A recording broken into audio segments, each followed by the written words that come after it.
Okay, I'd like to welcome everybody. This is our first meeting we've ever had outside of our council chambers. I'd like to introduce ourselves.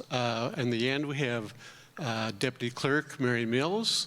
We have our City Manager Scott Dudek, Council Member Scott Thorson, Council Member Candy Peterson, Council Member Jan Walczak, and Council Member Tom Sonic, and our City Attorney Soren Maddock. And I'm Mayor Furlong, and I'd like to welcome everyone here today. We've never done this before, so it's going to be kind of informal. We're going to post the colors here in 2 seconds, and then we'll start. Actually, I'll start the meeting, and then we'll post the colors. We do have an agenda in front of us. Once I start the meeting, that's the call to order. The meeting will start. We'll post the colors. We'll have the Pledge of Allegiance. We'll do the roll call. We'll adopt the agenda. We have presentations. We have a consent agenda. We have meeting open to the public. We do not have a public hearing today. And then we have some city business action items and recommendations. We have reports from our city manager. We have reports from our council. We'll have general business, and then we'll close the session. All that takes about 8 hours, so thank you for coming. No, it typically runs about 35 to an hour, about an hour. So bear with us. I appreciate you all coming today. It was our intention to try to get out into the community to educate you on what actually city government is all about.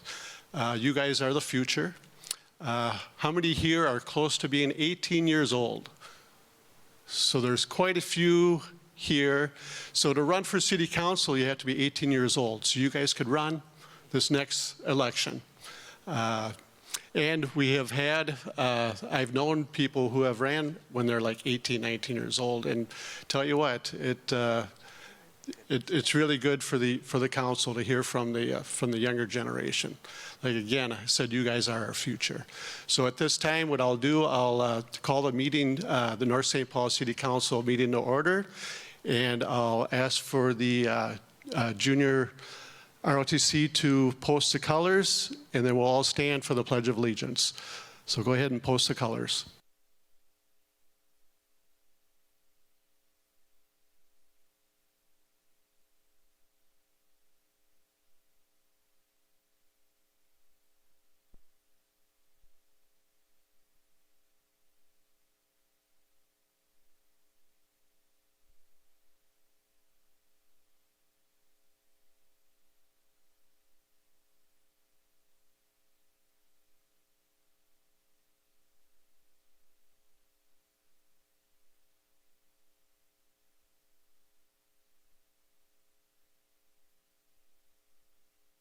Okay, you can be seated. So at this time, our deputy clerk will take roll call. Thorson. Here. Councilmember Peterson. Here. Councilmember Walczak. Here. Councilmember Sonic. Here. Mayor Furlong. Here. Quorum is present. So at this time, we do have an agenda in front of us, and I will ask the council to adopt the agenda. So moved, Your Honor. So moved by Councilmember Peterson, second by Councilmember Walczak. Any discussion? If not, all those in favor signify by saying aye. Aye. Opposed? Motion carries. At this time, I'm going to introduce you to a group of people who put together our Veterans Park, and they will have a presentation. So at any meeting, we're able to recognize organizations or whatever, if you got anything to talk about in regards to the city during this presentation part. It's not something we vote on, it's just something that we're hearing from the public. So at this time, I would like to introduce to you Dan Fisher, the co-chair, or actually the chair of the Veterans Committee. So Dan, if you want to come up to the podium up here, and maybe your whole group can come up, that'd be great. And I don't know if you know where the Veterans Park is, but it's right across the street behind us over here. So.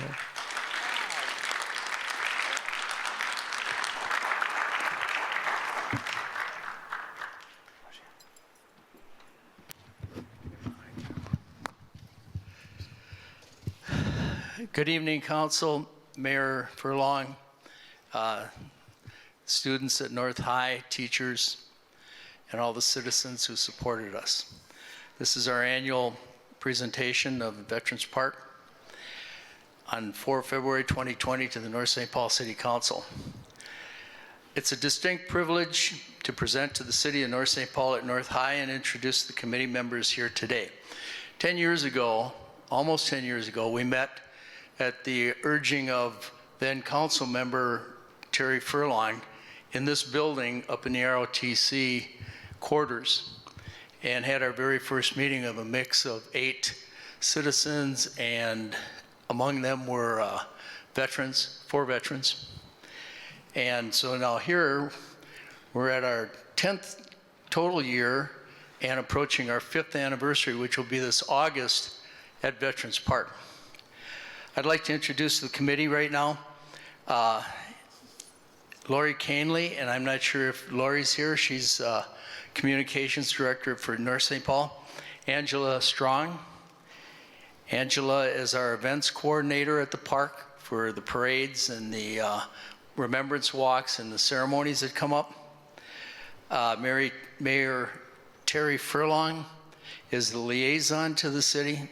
We got a line right to the top. Sandy Furlong is the treasurer. Is she here today? City manager Scott Dudick, who does everything. Carl Hurtgen, he's on vacation in sunny climes. Don Schroeder, he shares that responsibility for events with Angela. Pat Swanson and Carrie Blees, they are community members that help us out whenever we have an event. Bruce Fabio from WebWolf. He is our communications director for our website. So everything you see on the website or you see on our Facebook pages is generated by Bruce. Jared Kunze, our newest member. He just joined in December, and he's an Iraq war vet. Archie Vickerman is from the Legion. We're still represented by the Veterans Clubs. Brian Bisgins, Master Sergeant, U.S. Air Force. David Wilkinson, Senior Master Sergeant, U.S. Air Force. And very importantly, the Air Force ROTC cadets, because they maintain the flags when they're to be raised, lowered. They go down there and they staff any of the ceremonies, like last Veterans Day, and I seen a couple in here who did that day and kind of froze. One of the coldest days. And myself, I belong to the VFW and I'm committee chair. DSGW is our architect. Joe Zakruski has now moved on to Alabama. Tom Trost from the Legion was our treasurer. Bill Crowther, he passed away. He was one of the originals to get the project going. And Morgan Dahlia, who I just saw here, was our architect and engineering department. 2019 events, we've sold 1,300. As of last week, we got our 1,300. I think it's fantastic. The sales of those pavers funded that park. A $100 paver, recognition of a member of your family or an associate, was put in the ground, and it remembers all of their service and sacrifice. We have new interactive signage at the front. When you walk up, you'll see a sign that describes the park, the highlights of the park. You can take your time and read it and then walk around the park, and you'll appreciate it a little bit more. We installed 25 pavers last year. Every year is going to be between 25 and 50 pavers. City Works put up new light poles. We had a POW MIA Remembrance Walk ever since it started, but Angela has taken over that event, and the attendance is astounding with the people who come up there and pay their respects, regardless of weather. We had the Chip Foos, he's a car guru. Bruce Fabio strong-armed him into coming down there and having an event in North St. Paul at the car show, and his organization gathered $7,000 plus and gave half of it to Veterans Park. That's a huge donation. Thank you for doing that one. Just by the chance that people Google the park and see its look and its appropriate nature, we've been approached, and the first approach was by the Minnesota Department of Veterans Affairs. They have an initiative going now to help veterans who are in a suicide prevention program. It's to be proactive to help our veterans reacclimate to their public surroundings and when they leave the service. And so they recognized and came out on a very bad day, but it was a good start for the city of North St. Paul to be chosen as the site. Veterans Day was well attended, and most significantly is a choir. The North High Choir came down there minus jackets and stood out there in the freezing weather and sang a bunch of service songs and honorable songs. Bruce has upgraded the URL website. Park plantings have been upgraded by the city parks, and all have been supported by the paver sales and donations. We usually read off the financials, and I'll continue to do that. There's nothing to hide on this one. Our total assets are $36,664 donated through pavers. Total income, $5,972. Total expenses, $4,980. Net income, $992. We use it up as we get it for the park. Liabilities, zero. 2020 plans. We're probably looking at installing 50 pavers. So if you purchase a paver through your family, it'll probably happen 8 months later because we live in Minnesota. We're designing a mobile podium for presentations like this. We want to make something like this that wheels in and out. And we're looking to design and build a permanent shelter for events right on the side of the park that allows people to be protected from the weather. Weather is our biggest challenge up there. And whether it's storms, rain, snow, think of one, it happens up there. 2020 events also are that on August 15th, which is Saturday, Veterans Park will have its 5th anniversary of being introduced. Put that on your calendar or look on the events calendar on our website. MACV approached us. That's Minnesota's concern for veterans, and it's supported by building associates. They're going to start Housing for Heroes. It's an initiative to build on a kitty corner lot from the park to put up a family dwelling that can be occupied by a veteran family that is maybe having some rough times and they want to get a leg up and continue, and they'll be able to locate in there for a year until they get their legs, and then they can continue on to more permanent housing. POW-MIA Remembrance Walk is in September.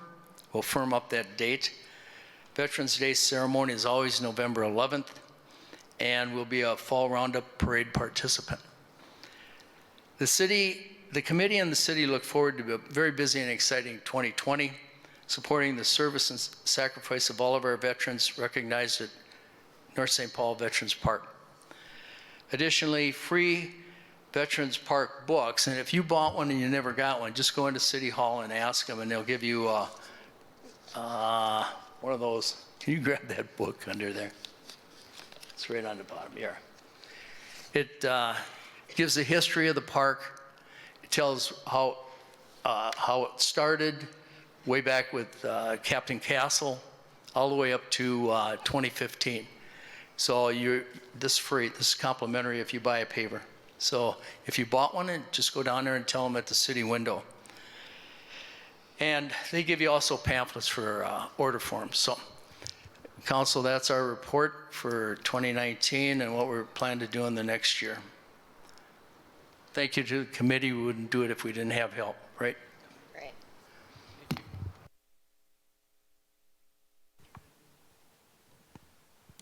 Thank you, Dan, and the full committee there. Yes, thank you. It's always a pleasure hearing, Dan, all the great things that are going on down there. So at this time, we now don't have any more presentations. We have the consent agenda. In the consent agenda, this is topics of a routine and recurring nature. They're procedural decisions. They're non-controversial issues that do not require debate or deliberation. Items previously discussed for which the council has come to a consensus, but that still need an official vote. So we do have some items on the consent agenda, but at any time the council can pull one off because he or she feels that it needs more discussion.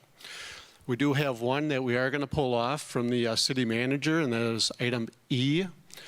That's the 2018 Street and Utility Improvement Project. And we'll move that down to the city business and action items. So at this time on the consent agenda, we have the January 21st, 2020 workshop meeting minutes, the January 21st, 2020 regular meeting minutes, the general accounts payable of $680,000, $921.71, the HRA accounts payable of $15,160.42. So at this time, if any other council member would like to pull an item, I need a motion at this time. So moved. Moved by Councilmember Thorson. Second by Councilmember Walzak. Any other discussion? If not, all those in favor signify by saying aye. Aye. Opposed, the motion carries. So at this time, the meeting is open to the public. So before the meeting, in the back of the chambers, we have a little white sheet here, and any person from the public can come and talk at this time. This is a courtesy extended to persons wishing to address the council who are not on the agenda. A completed public comment form should be presented to the deputy clerk, which this person has, prior to the meeting. Presentations will be limited to 3 minutes, and the total session will be limited to about 15 minutes. So at this time, I do have one resident who would like to address the council, and that is John Schmall. John, if you could come up and talk at the podium there. And welcome, John. You have a complete audience here of... This is live. This is live. Mayor, City Council, I'm just curious, after noting the lack of activity around our wind generator, better known as the whirligig. Hasn't been in operation, I believe, in a long time. Curious as to what's happening. Okay, so I would typically tell John that's not called a whirligig, it's called a windmill. But I would turn it over to our city manager, and he would probably be able to answer John's question. And sometimes we're not able to answer all the questions, so it'll go back to staff, and then staff would get back to that resident. So at this time, City Manager Dudek. Yes, thank you. And in this case, I do not have a full answer for it, other than I do know that the blades had recently been refurbished on the unit. Those were taken off, and those were off for quite some time for refurbishment, and those are reinstalled now. But further than that, I'm not sure why it's not back in operation, but I can follow up with our electric director and find out.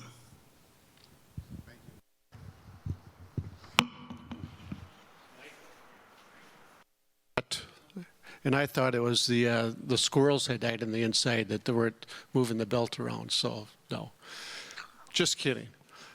So we have nobody else who would like to address the public. And I thought at this time, if anybody had any questions in regards to like the procedures, what we're doing up here, maybe I'll wait till after the meeting rather than doing here at the open public. So if you have any questions, I think what will happen, we'll stay around after the meeting, and you can either come up or you can come to the podium and ask any questions. I don't know if the council, if you feel that sounds pretty good. So hopefully you'll have some questions to ask us after the meeting. We have no public hearings at this time. There's typically, there could be a public hearing. And a public hearing is a more of a formal event than a public meeting held prior to a decision point. A public hearing gathers community comments and positions from all interested parties for public record and input into decisions. Typically, we have the public hearings for street construction.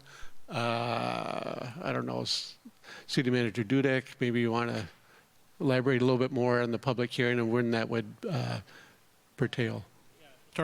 Historically, it's always been the street improvement projects. We may have some developments, some large developments that are going in the community where we'll have public hearings on. And this, again, is where we're taking public testimony from the community at large so that the council is able to make an informed decision. Thank you.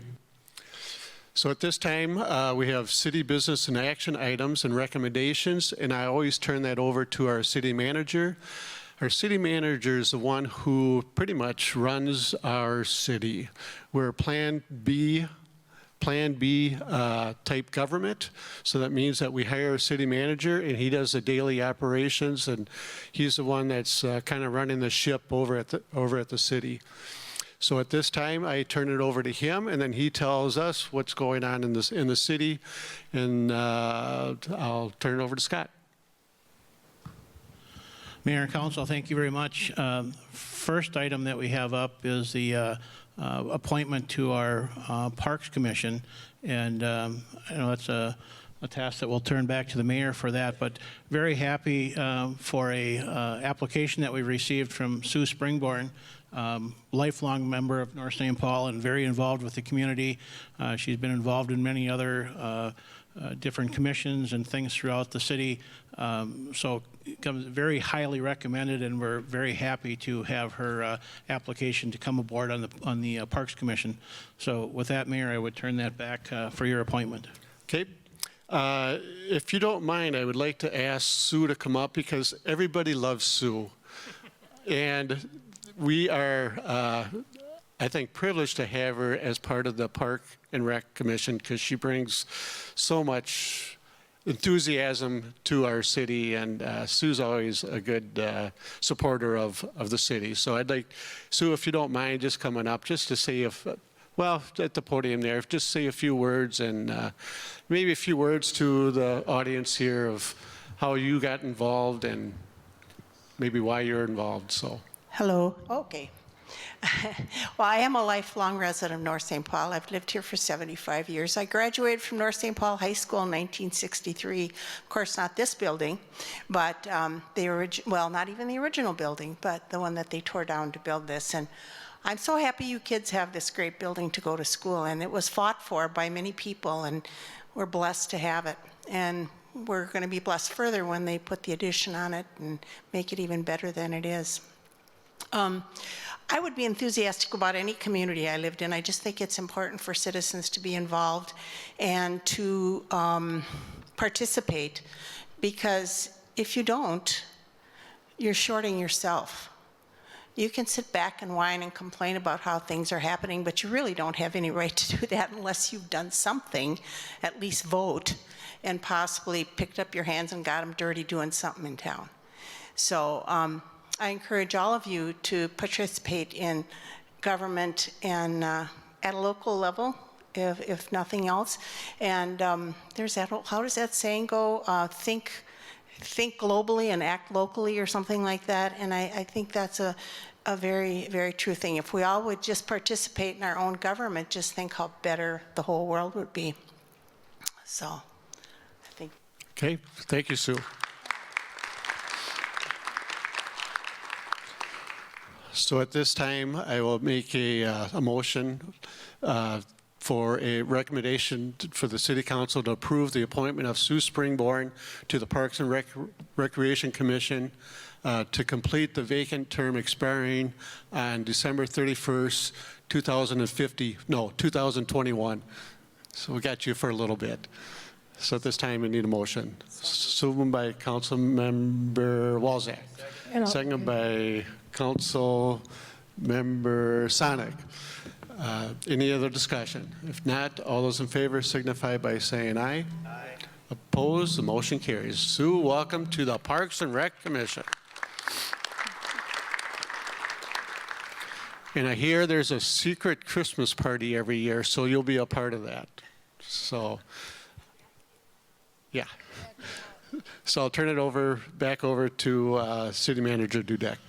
Mayor, Council, thank you. The next item on the agenda is our Fire Relief Association, the pension amendment.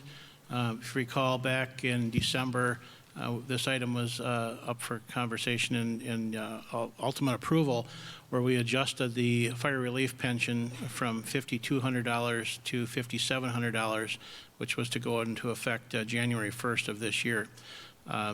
After those forms were filed with the state, it had been noted in there that there was an error in the form, which ultimately disallowed the increase to the $5,700 due to putting it outside of the maximum allowable, the lump sum per state guidelines.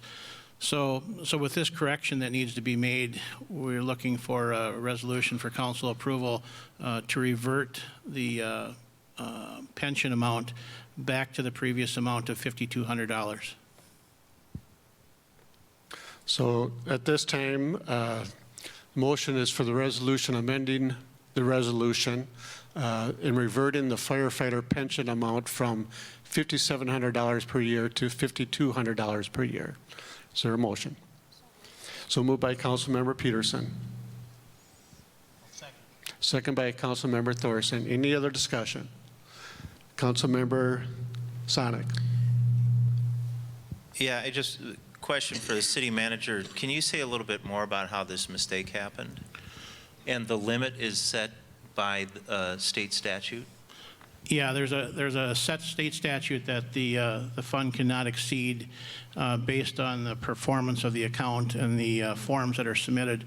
And what happened is there was an accounting error by our accounting firm that on one line it was supposed to have read 10% of the whole, and the error that was in there is the full amount was listed in that column instead of 10% of that. So because of that, it triggered the increase that was the $5,700. It allowed for that, but when that 10% number was properly installed, that left us at the $5,200 previously. Okay, and also when we look at the Form SC-19 from the Office of the State Auditor, maybe this is just because it's the 2019 benefit worksheet, it says the maximum lump sum benefit level under Minnesota State statute is $5,100. That is correct. If we were doing this currently, we would have to go back down to the $5,100, but our fund performance was previously, when it was previously raised back in 2016, I believe it was, when it was raised to $5,200, the fund performance and all the documents supported that $5,200. So we're able to go back to the $5,200 today. However, if that was not the case, then we would need to go down to the $5,100. I see. So if you've already achieved that a certain level, you can be more or less grandfathered into that level, even if your account is not performing at that same level in subsequent years. That is correct. Okay. That makes sense. Thank you. Any other questions? If not, all those in favor signify by saying aye. Aye. Opposed? The motion carries. City Manager Dudek. Mayor, Council, thank you. The next item is just as we heard from the Veterans Commission update, and that's on the potential building of the Veterans Home, kitty corner across the street from the Veterans Memorial Park there. This is something that we've been working on for over a year, and we had some title issues that we had to get cleaned up with that, and that has now taken place.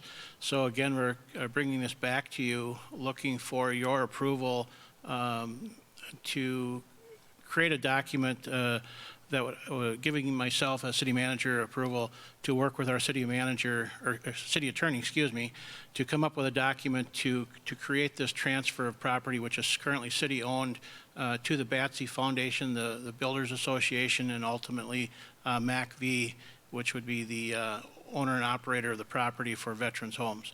Lennar Home Builders is planning to construct the home and donate that back to the organization, so this whole process is full of donations from top to bottom, and really with an outcome of a great thing for our veterans.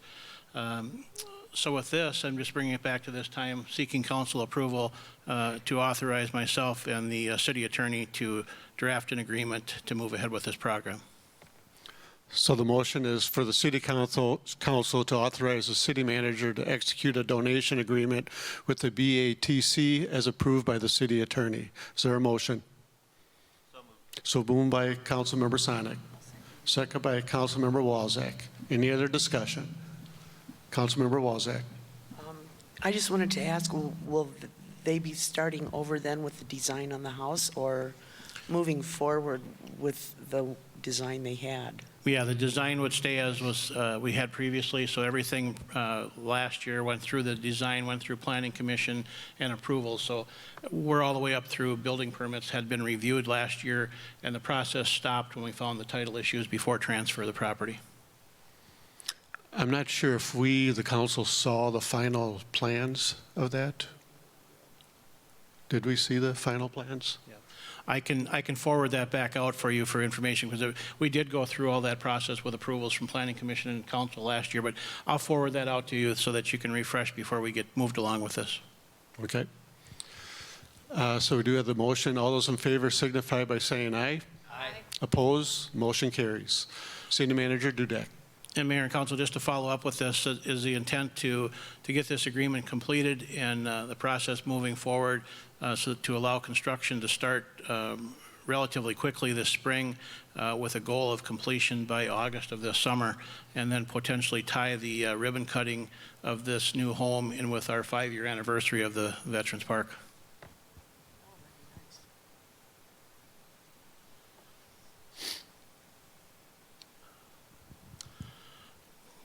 Next item that we have on the agenda is an update on our cable franchise and our potential extension of our cable franchise agreement. But before we go on with the cable franchise agreement extension, I'd like to call Ter Heiser up. He's our newly appointed cable commissioner who attended his first cable commission meeting, and Ter will give a report on that meeting.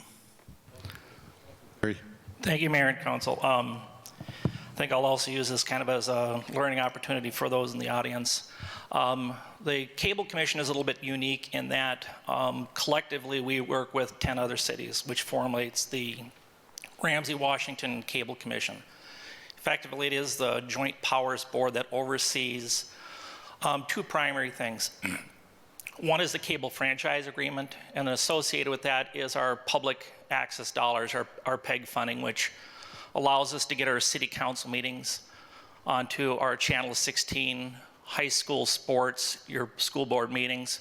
Part of it also allows us to move our council meeting outside of City Hall and to some of those other locations.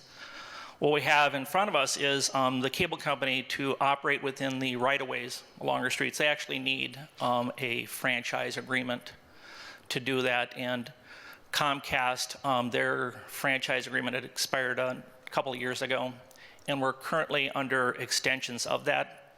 And we're at a point right now where we need to come to terms with Comcast with the franchise agreement in itself. The City Council appointed me as the Commission representative.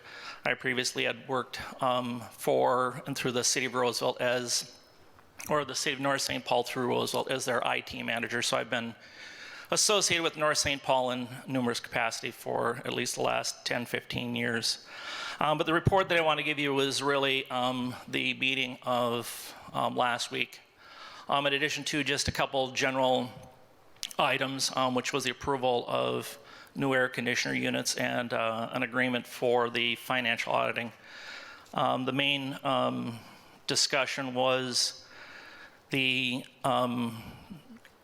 Commission's staff report on the result of the response to the RFP that Comcast had submitted. It was reviewed by the commission staff and the commission attorney, and they determined that the proposal was not adequate to support the renewal. Real briefly, they had to base it on a number of things. It was Comcast substantially complied with the material terms of its franchise? Had they met the requirements of the last 10, 12 years? At least the commission's findings were finding that they were deficient in a few things, physical issues mainly, were the channels functioning properly. But they did utilize that is that they didn't really have any resolve on if that would be corrected, so they determined that it did not comply with the material terms of the franchise. Then they looked at past performance issues, if that justifies renewal. They found some issues with certain customer service and quality issues again. I think they had one point in there is the failure to maintain a local customer service office. The third was that they felt that the Comcast, the proposal didn't show that they had the financial, legal, or technical ability to provide the services, facilities, and equipment set forth in the proposal. Again, that reiterated again their response to system maintenance, signal quality, and Comcast's willingness to correct these issues in a renewed franchise agreement. And finally, they felt that, at least in the proposal submitted by Comcast, that they didn't fully address future cable-related needs and interests. The primary discussion on that is if the system, as they proposed, is state-of-the-art. There's always some difference of opinion what state-of-the-art actually means. Also at issue is they continue to look at the universal service obligation, because we do have 10 cities within our group. There are certain areas within the Northeast Metro here that still felt that they're underserved because they live in very low density areas where the ability for Comcast to reach them with services is cost prohibitive. So there's some clarification that they needed on if you had a very long driveway and it costs a lot of money to get cable to your house, who's going to actually pay for that? Is that as part of the franchise agreement, or is that the owner's responsibility? Questions like that they felt have not been fully answered. And then other ones are the provisioning of the institutional network. Our PEG capital charges are still at issue. And channel capacity more or so in terms of the HD channels and SD channels. It's nothing that the council has not been aware of over the last 12, 18 months. Councilmember Thorson has previously sat on the commission. He knows well where it was. He kind of knew what I stepped into. But at the meeting, I did make somewhat of an emotional plea, if you will, for my benefit, to try to provide enough time to delay the next step. So perhaps I could get up to speed and perhaps add some potential input to the process.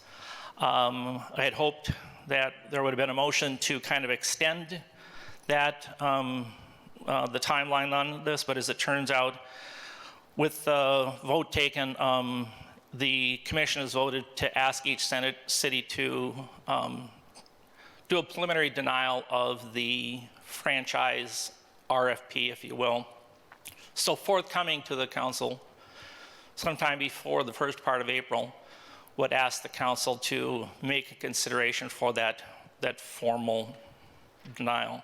Where we go at this point after that, it's to go into an administrative hearing process, similar to what the Dakota County Cable Commission group went through when they had to renew their franchise agreement. There's no action necessary, and this was more of an FYI. So if you have any additional questions, I'll try to answer that. Any questions for Tara? Yeah. So as the former representative to the Ramsey-Washington Cable Commission, and just for the people here to get caught up, not too deep into the weeds, but to just kind of summarize where this is going.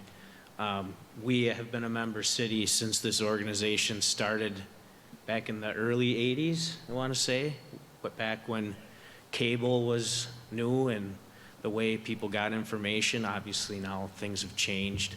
And when he mentions the PEG fees, that's a fee that only a Comcast subscriber, because Comcast is the only entity that is operating within our city. A competitor would be something like CenturyLink if they offered a cable service, but they don't operate in that way. So only Comcast subscribers are paying this PEG fee. And I believe now the PEG fee is up to, what is it, like $6 and something cents per month per subscriber to essentially cover the cost of sending out a meeting like this. They have camera crews here. And in our conversations, originally we were to pull out of this commission just because we felt that this franchise agreement now is going on 3 years. The legal fees involved with it, we weren't seeing the benefit. And also looking at the future and how people are going to get information. Comcast has pointed out that their subscriber base has been steadily declining, the cord cutting, streaming type services. So then the decision to appoint you to kind of come in with your expertise and kind of maybe salvage this partnership, because we do believe it serves a valid existence, but cities like Maplewood and Vadnais Heights have pulled out, which makes it difficult because they're obviously larger cities. They've chosen to take this IT stuff in-house, and that's something that we are kind of considering doing too. But appreciate the update, and hopefully some good can come of this, and we can make some progress with this ongoing contract that just never seems to be renewed at any point in the future. So. Can I just add, I'll just add one more point, because one of the commission members had asked me specifically what the end game was, at least from our position. And I hope I spoke correctly for the city council, but I think the ultimate goal is to make certain that that PEG fee is examined carefully enough to determine why the PEG fee as it stands right now is 2 to 3 times higher than somebody that actually pay in Maplewood. And I'm just trying to make certain that, you know, if you're a North St. Paul resident, that at least when you come to those portions of your cable bill, that it's at least equal to our neighboring communities, or there just basically creates a disparity for North St. Paul residents. Okay. Thank you, Tara. Do we move into the next item then? Do you want to go ahead, City Manager? Yep. Mayor, Council, thank you. And I appreciate Tara's attending the meeting and his expertise in this area. He's got a wealth of knowledge, and very much appreciate what he's done so far.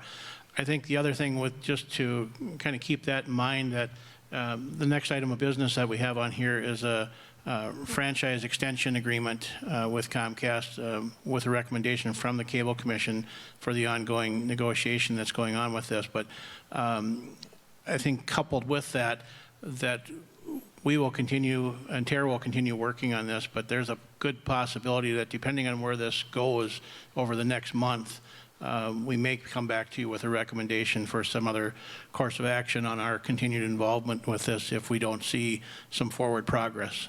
You know, my commitment to you as a council when we opted to get back into this is that we were doing so with some outcomes, with some positive outcomes and change and revamping of the commission that meets today's technology needs and how people are utilizing the system. And so I'll just throw that out again, that we're not moving forward with our eyes shut, and if things don't look like they're going to work out beneficially for not only for us but other cities, in our opinion, that we'll make a recommendation to make a change. Okay. So at this time, the motion is for a 1-month extension agreement between and among the members of the Ramsey-Washington Suburban Cable Commission and Comcast in Minnesota to March 31st, 2020. Is there a motion? So moved by Councilmember Sonic. Second. Second by Councilmember Thorson. Any other discussion? If not, all those in favor signify by saying aye. Opposed, the motion carries. So we have one more item. City Manager Dudek. Mayor, Council, thank you. The next item I'd like to bring back is the one that we had moved from the consent agenda. And I have Morgan Dolly, our city engineer with WSB, here to speak to that. It's the 2018 Street and Utility Improvement Project. Welcome, Morgan. If anyone doesn't know, Morgan plays in a band, so you can, he's a cool guy. Yeah, that's my side hustle. Go ahead, Morgan. From an education standpoint, so the city engineer advises, makes recommendations to the city council relating to things like infrastructure, our public utilities, roads, and basically things that are related to the health, safety, and wellness of the general public from an infrastructure standpoint. So with the item that we have here for council for consideration here tonight is infrastructure related. This is acceptance by resolution for a final payment to a contractor for the 2018 Street and Utility Improvement Project. As you may recall, that project included streets and utility reconstruction in and around the Silver Lake area. And was broken into two pieces. So this contract final involves the first piece. So that contractor was responsible for water main installation, sanitary sewer improvements, mostly utilities. Then they pulled out and a separate contractor came in with the second big bid package. That contract is still open right now. And that contractor was responsible for the storm sewer and building the roads on top of it. So with this first contract, although it's been some time since any work under this contract's been done, the contractors finally handed in all their final paperwork. The quantities are agreed upon in terms of what the payment should be made for the final. And so that is what's bringing me here in front of the council to recommend payment. Now, in terms of some things that are of note, the contract was completed for more than the actual contract amount. There were no change orders. However, some additional work was completed within the project that was deemed necessary. About half of that overage, which is about $270,000, which represents about 10% of the contract amount. That was normal contingency, I guess, that I would relate specifically to some of the wettest conditions that we had in the late 2018 construction season and some of the work that was completed early in 2019. As you may recall, weather-related issues. That would have been some additional grading and provisions of temporary roads and that sort of thing that certainly made construction more difficult, but we needed to keep traffic open, people accessible to their homes, that sort of thing. So that was kind of normal unforeseen conditions. The other half of that overage was specific to some additional water main in the southeastern portion of the project. We experienced a few water main breaks in and around the area on segments of water main that were not originally intended to be replaced. With all the initial investigations, leak testing, the age, the material of the water main originally going into the project, it was expected that that water main would be okay to be left in place. However, after some issues and problems with the breakage during the construction, upon further review, myself, the city manager as well, it was decided that it was too risky to leave that in the ground and be building a new road over the top of it. So that additional area of water main was included in this project, replaced. So now at this point we do have new utilities underneath the new roadways, which limits the risk for the city in the future. But there's a cost that goes along with that. Certainly be anticipated that additional would be something that would be financed through water utility funds as an overage within the project. But there certainly is a project benefit, again, in terms of protection for that investment in the roadway infrastructure over the top of the water utilities. So with that, I will stand for any questions, but again, the resolution in your packet considers final payment and acceptance for the improvements within the utility portion or bid package 1 of the 2018 Street and Utility Improvements Project. Any questions for Morgan? If not, the motion is resolution authorizing final payment for the 2018 Street and Utility Improvement Project. We'll leave it at that. So moved, Your Honor. So moved by Councilmember Peterson. second by Councilmember Sonic. Any discussion? All those in favor signify by saying aye. Opposed, motion carries. City Manager Dudek. Mayor, Council, that's the last business item that we have. So from that, we go back to the city manager as we continue with this agenda. And this will be reports of the city manager, and he'll explain to us about what's kind of going on in the city right now. And I'm sure he has nothing to say because we have nothing going on in the city. So City Manager Dudek. Well, you were right earlier when you were talking about 8 hours, so the next 7 hours I'll give you the update. Lots of activity in North St. Paul. It's an exciting year. Last year, for the benefit of the audience, North St. Paul last year was a record year for us. Small community, just in the building and remodeling and new items that are going in, including new school facilities, Richardson School remodeling and things like that. Within North St. Paul, we set a record, an all-time record. $53 million worth of building value, new building value took place in North St. Paul. That's an all-time record, nowhere near any other previous years to that.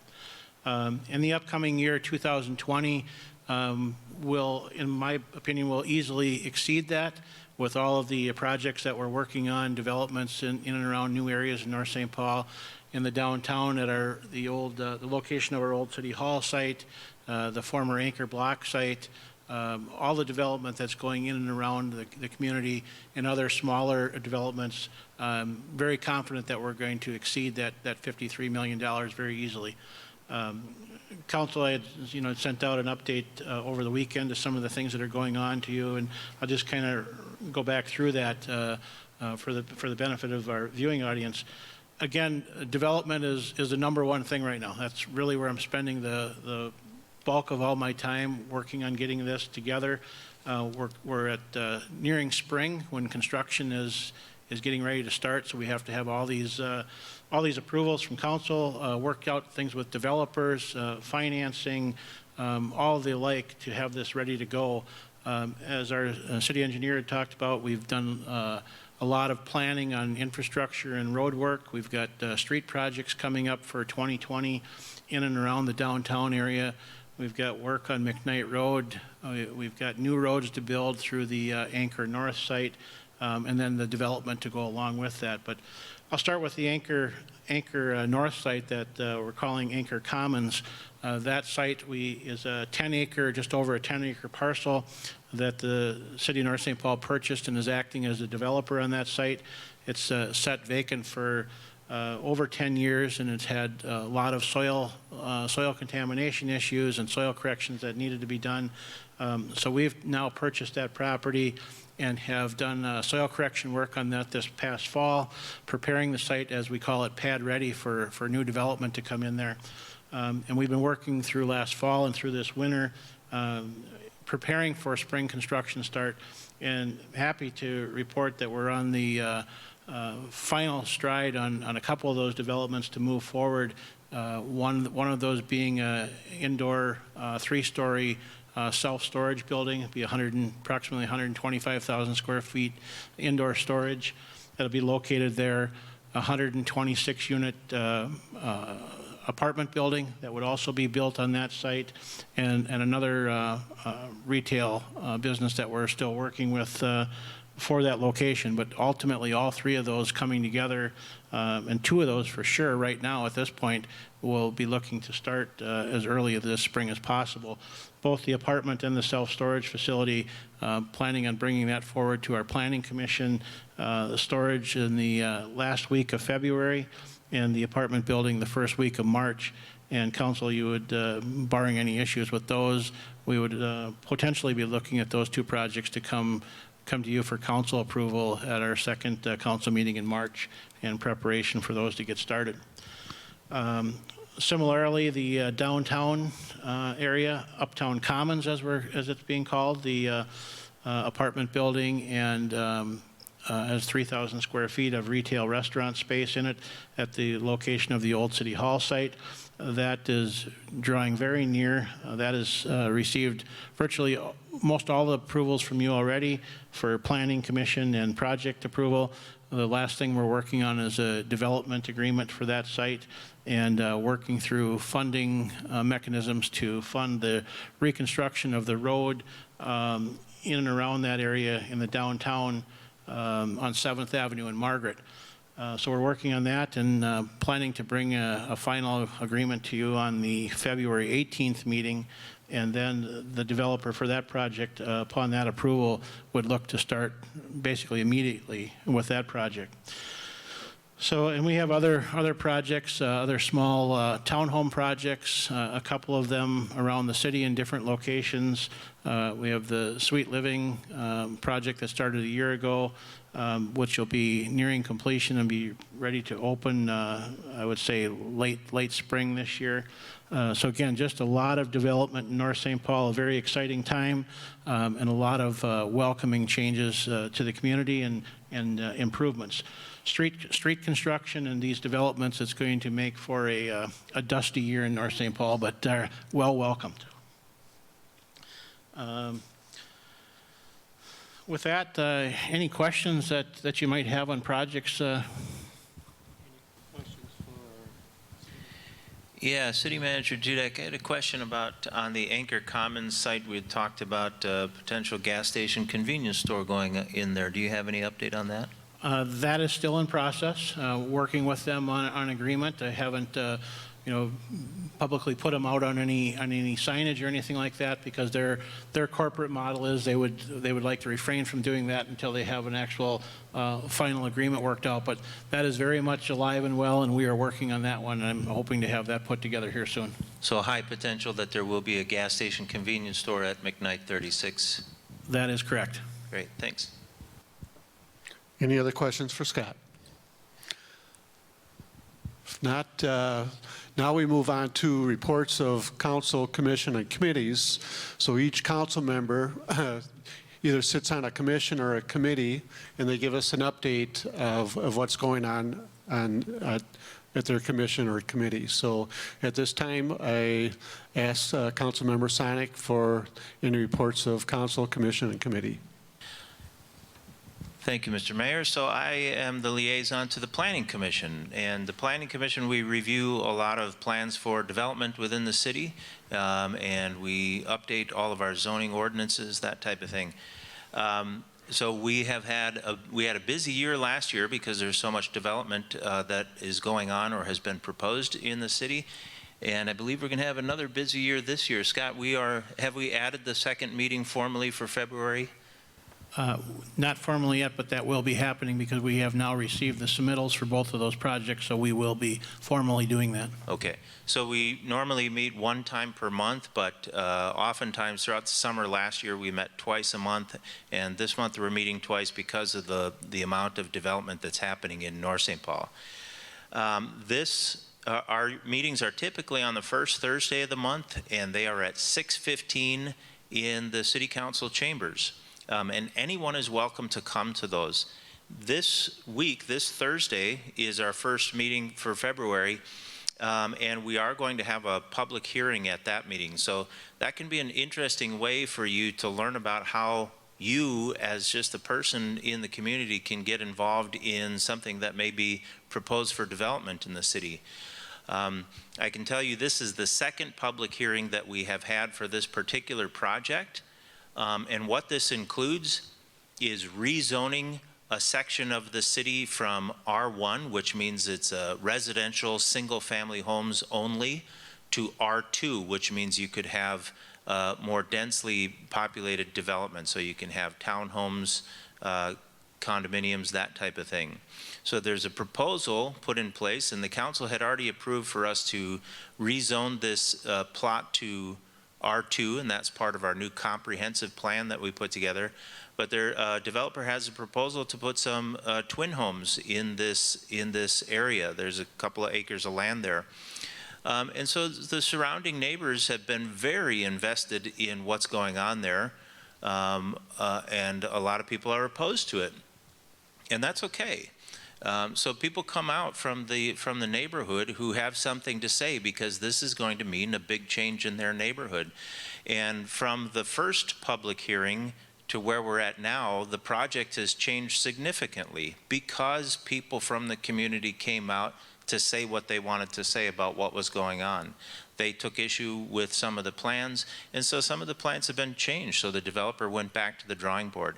So it is a good example of how a community can get involved and really make a difference in what's going on. So if you want your voice to be heard, you have to show up.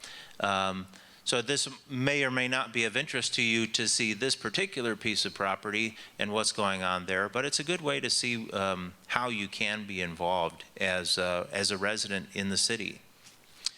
So that meeting is at 6:15, public hearing. That's what we're going to be talking about. So it's rezoning and a major subdivision and preliminary planned unit development. And this is at 2242 7th Street, between 7th Street and 6th Street.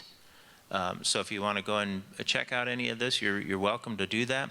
Also, all of our agendas and materials that are going to be covered in the meeting are always available online. So you can go to the North St. Paul website and find the meeting agenda materials there. Sometimes they don't make it online until shortly before the meeting because of so a lot of times the materials are still being put together right up to the last minute. But I think the Planning Commission meeting agenda is there and all the materials that are included. It's about 100 pages that we're going to be going through this Thursday. So you're welcome to join at the Planning Commission meeting. Thanks. Councilmember Walzak. I have nothing, Your Honor.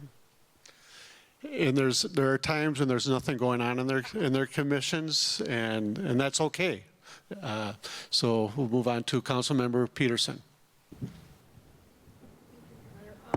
Design and review, the next meeting, we will be presenting the property awards for people that have improved their homes or commercial properties, and it's kind of a nice event. So that'll be presented on our next meeting on February 18th. I attended the League of Minnesota Cities Conference, which I'm a board member on, and it was very informative, kind of talking about functioning cities and collaboration, which North St. Paul does a lot, especially with the school district. And that's all I have, Your Honor. Councilmember Thorson. Yep.